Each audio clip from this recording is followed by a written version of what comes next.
as was characterized by some one or two summits ago, we believe that a movement is underway as opposed to just some conferences held from one part of the world to the next.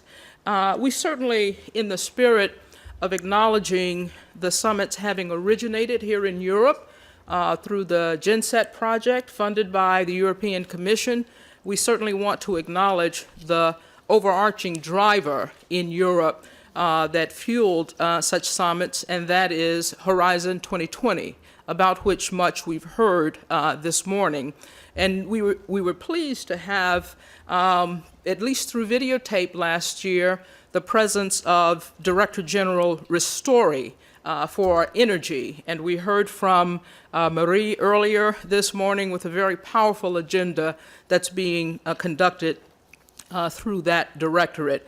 And we in the United States, and I would say in North America, very much look forward to the opportunity of collaborating with the European Commission as well as regions and nations on these critical issues. As I pointed out, I did have the opportunity to participate in 11 and 12, and it was through that process that we in North America at the National Science Foundation in particular thought that it was most appropriate and critical to the well-being of the scientific enterprise itself to expand such a platform. And Gender Summit 3 continued the dialogue that began in 11 and 12, in our instance to forge a collective commitment to strengthen human capital development, scientific research and innovation, STEM stewardship and transformation of higher education institutions through an integrative focus on gender equality, equity and empowerment through the research content, methods and analysis, as well as policies and practices. Gender Summit 3, as you know, which was focused on North America, and in which many of you in the room participated in and contributed to the development of the roadmap, was held in November 2013, and it brought together multidisciplinary, interdisciplinary, and cross-sector partners from across the globe to work together towards positive change in diversity in the STEM workforce and leadership, and greater inclusion of the gender dimension in research, content, and process, a major focus throughout all of these summits. This also was a consensus-building activity and process to which, as I said, many of you contributed. We were pleased to have approximately 650 attendees from over approximately 35 countries, despite the unfortunate shutdown of the US government just a few weeks earlier. It seems a distant memory at the time, but at the time we were scurrying to see whether in fact we would be able to hold it, but it was too important not to do so, and too many of you had contributed. The goals of GS3 as we refer to it, included the previously mentioned aims of greater diversity and inclusion of the gender dimension in research content and process, plus a third goal of expanding and transforming the Gender Summit into a global forum of dialogue and activities. We're very excited about the pace of this broad-reaching and wide-ranging movement, as I said a moment ago. The objectives many of you are quite familiar with include developing solutions on how to incorporate the gender dimension into research content and process, fostering an inclusive community of experts to address scientific and societal grand challenges, about which I'll speak more tomorrow, maximizing national and international capacity to address these challenges and to create transformational opportunities that are responsive to the needs of men and women, and finally, creating a roadmap for evidence-based action by all stakeholders, the focus of my conversation with you now. The main focus of this talk today is on the roadmap. We did produce and deliver it, we believe, in a timely fashion. This is the first formal audience in which we are rolling out the roadmap, which is appropriate to the genesis of the summits having begun here in Brussels. Gender Summit 3 consisted of 10 parallel roadmap sessions to discuss the research and evidence on these issues and to develop this roadmap for action with set out specific milestones that can be achieved by the respective stakeholder groups. The consensus on 5 priority areas for action emerged from the many presentations and discussions through the course of the 3-day summit last November, focusing on policy context, the research context, both at the levels of content and process, human capital development and advancement, and multinational collaboration. The resulting roadmap, entitled Diversity Fueling Excellence in Research and Innovation, a Roadmap for Action for North America. Copies many of you hopefully have seen outside and posted online as well for those who might want additional copies.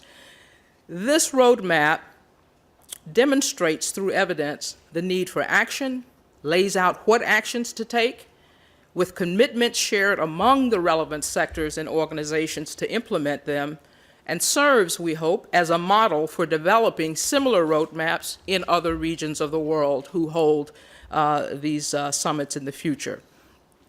It's our desire and our intent, and we're all working hard, that it will result in the desired positive and lasting change towards greater diversity in the STEM workforce and leadership, about which we've heard much today. We all face similar challenges, seemingly all over the world, and greater inclusion, and we can't say that enough, greater inclusion of the gender dimension in both the research content and process.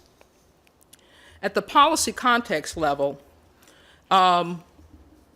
we recognize that it's important to address these issues at the policy context level because establishing targeted, broad, and transparent policies that eliminate gender bias and gender discrimination in STEM careers, that improves career life balance, or as some said this morning, career life integration, and provide funding support for women and men in STEM areas is necessary for maximizing the role of STEM in society and for maintaining both global competitiveness and global collaboration.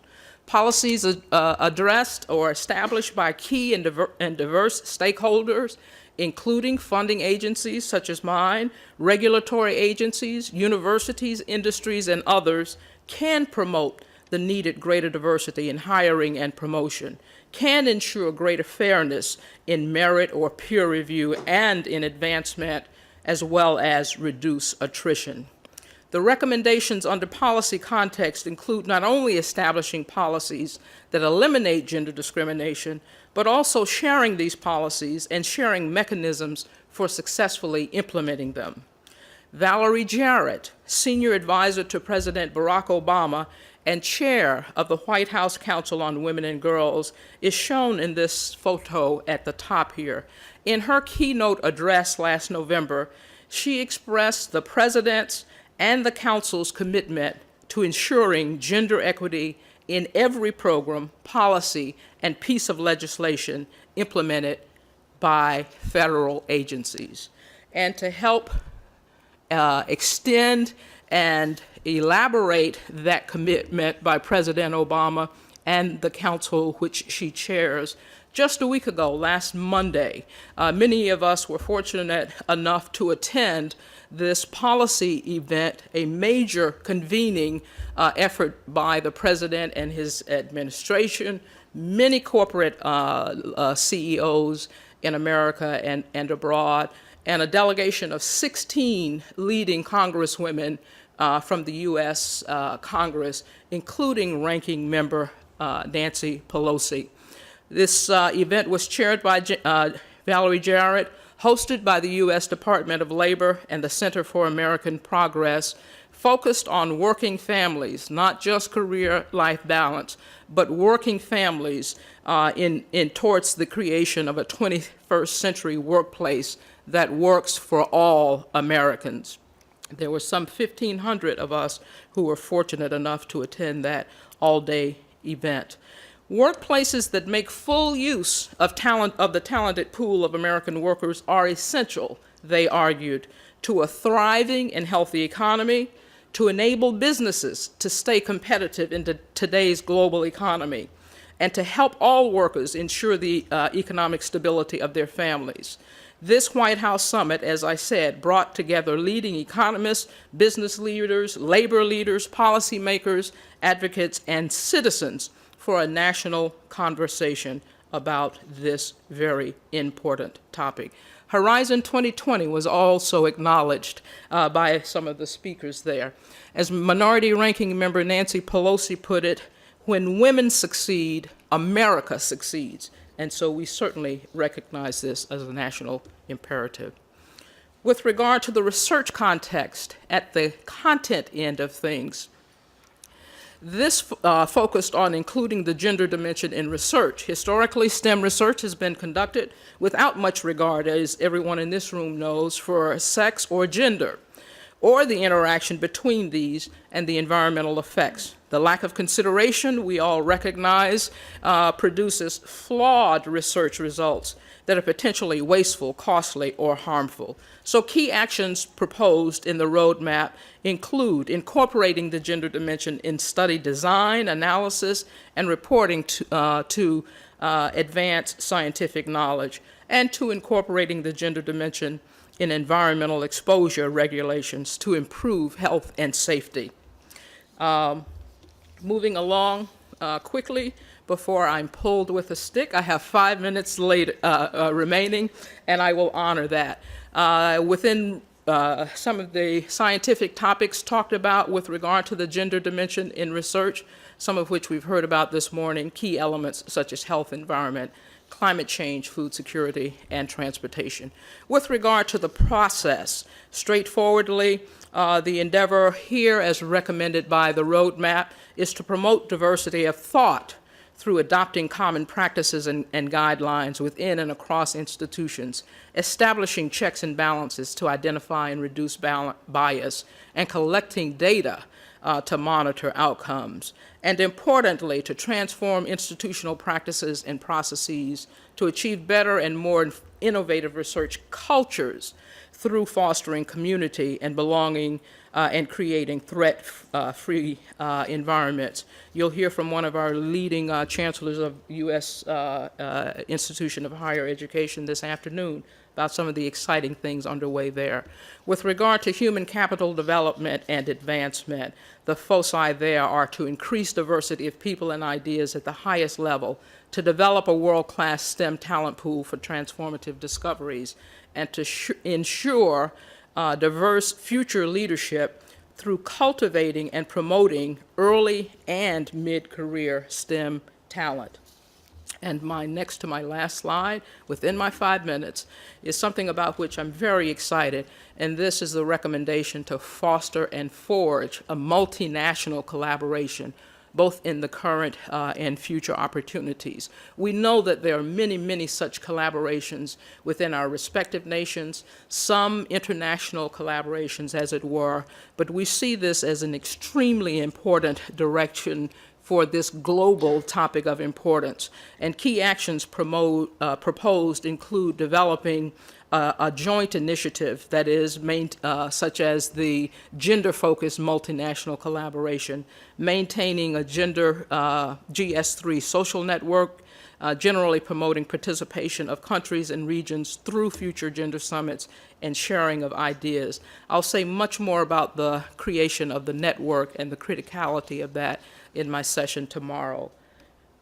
Find the roadmap and other resources, as I said, at this web link, and look forward to engaging you in how to translate this roadmap into action with all critical stakeholders. Within time, Elizabeth? Okay, there we go.